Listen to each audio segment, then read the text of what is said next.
Now we have a 4-part series, Mr. Chumley.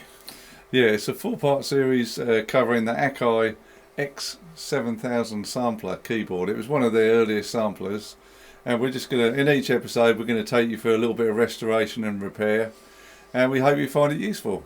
Every episode will have this introduction, so don't be confused. So we hope you find all of this useful.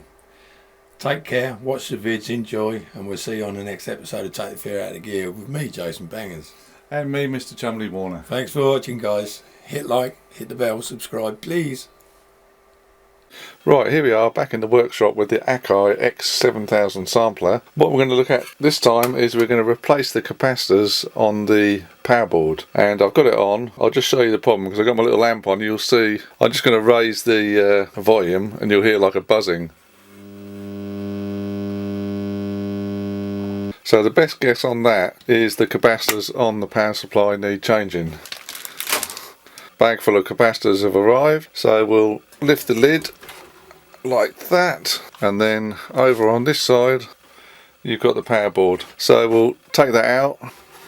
I'll mark all the connectors with a Sharpie so we know which way around they go, and then we'll get a shot of the power supply on the workbench. Okay, so we've unclipped the wires. There's various ones here, 1, 2, 3, 4, 5, there's at least 6 or 7, and I think it had one screw in the board, and then there's 2 screws there and there on that plate that goes into the chassis. And all we're going to do is replace various capacitors around the board with brand new ones, good quality from Japan, and then we'll plug it back in and see what happens.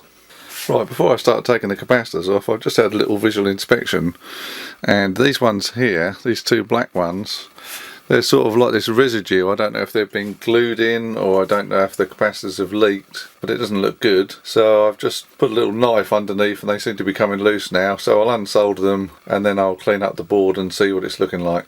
Right, well, we've replaced all the capacitors. There's the old ones, so they're all brand new, every single one of them. I've found a couple of dry joints, which I think it's these kind of 3-leg transistor type things. I found definitely 2 had dry joints on, and the solder wasn't even touching the board, so that could have been causing the hum. It might not have been the capacitors, but with something this old, 20 plus years old, it doesn't hurt to put good quality new capacitors in. So I've looked all over the board with my magnifying glass just to make sure there's no tracks touching that shouldn't be. I can't see any more dry joints. We'll bring the keyboard back, we'll screw it all back in, and then fingers crossed we'll see how we go. Right, so we've got all your capacitors in.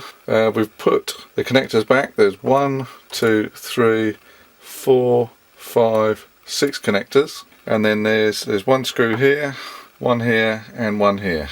Right, so that's all in place, and what we'll do now, we'll just lower the lid,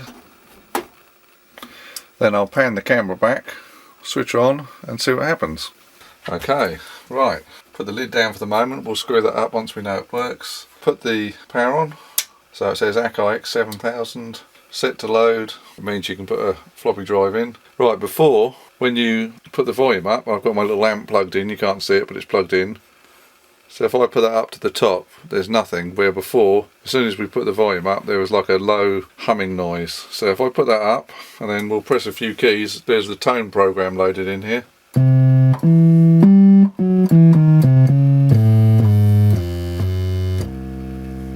So that's all working, sounds good, no hum.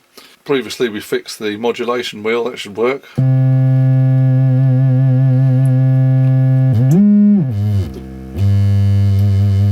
So that's all good, it's nice and tight now.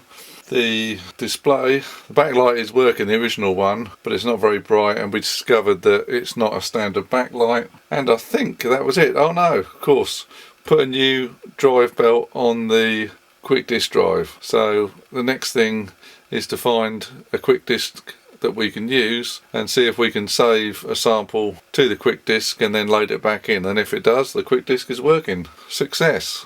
See you next time.